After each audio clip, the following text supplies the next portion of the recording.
Assalamualaikum dan selamat sejahtera kepada Syarah dan rakan kuliah yang lain. Hari ini saya Muhammad Amirin dan rakan saya Muhammad Adam serta Arman Akram. Kami ingin mewakili kumpulan kami untuk membentangkan topik tugasan iaitu etika masyarakat Malaysia terhadap alam sekitar.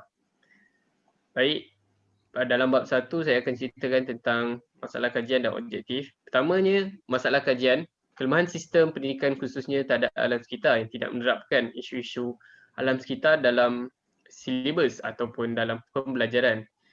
Keduanya, sikap masyarakat yang tidak kisah akan penjagaan alam sekitar, di mana mereka hanya mementingkan diri mereka dan serta tidak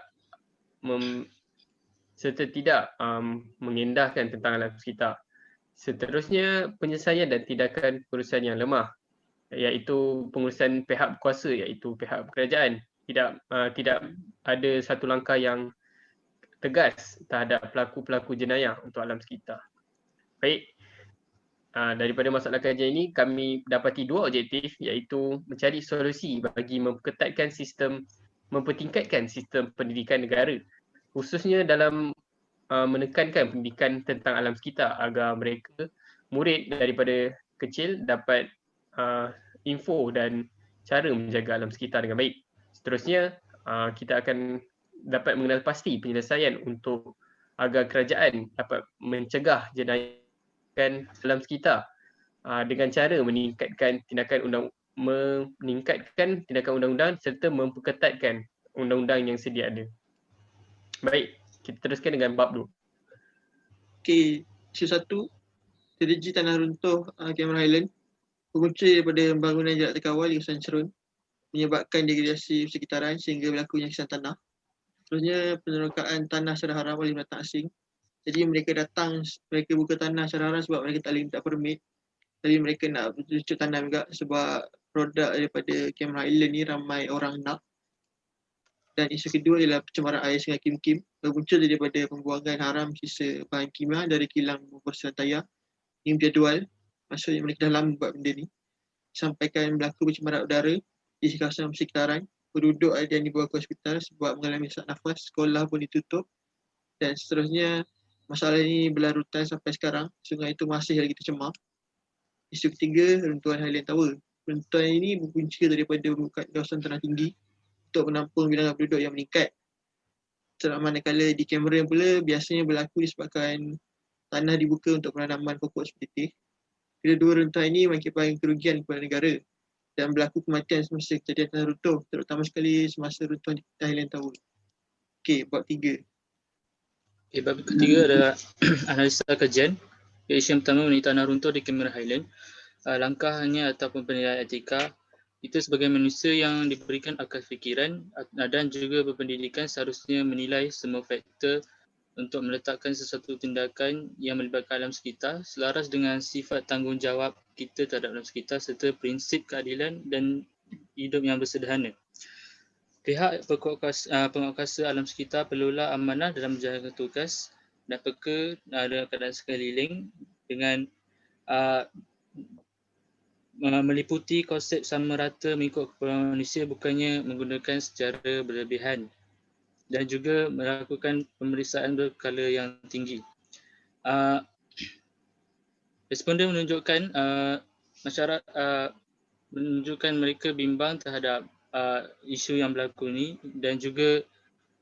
dan ramai yang bersetuju bahawa runtuhan yang berlaku di Cameron Highland ini adalah daripada pembalakan untuk tujuan pertanian yang secara haram. Okay, seterusnya, iaitu isu kedua, pencemaran Sungai Kim Kim. Etika pada isu ini, sikap yang mementingkan diri oleh segelintir pekerja kilang yang membuang bahan buangan memang kadang sekali yang tidak wajar. Oleh itu, langkah perlu diambil. Kesedaran dalam menjaga alam sekitar perlu wujud dalam diri semua pihak supaya dapat melahirkan individu yang bertanggungjawab serta bersikap beretika dalam semua urusan. Dan ibu bapa perlu mainkan peranan untuk mendidik anak-anak mengenai alam sekitar, berkonsepkan nilai murni, dan juga pihak berkuasa perlu tegas dalam mensyaratkan industri terbabit mengenai competent person iaitu orang yang layak sebagai syarat lesen. Seterusnya, isu yang ketiga adalah runtuhan Highland Tower.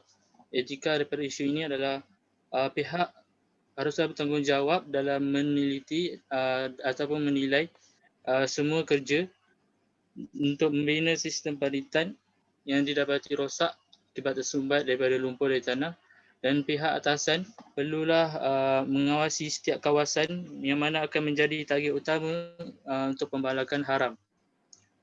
Seterusnya,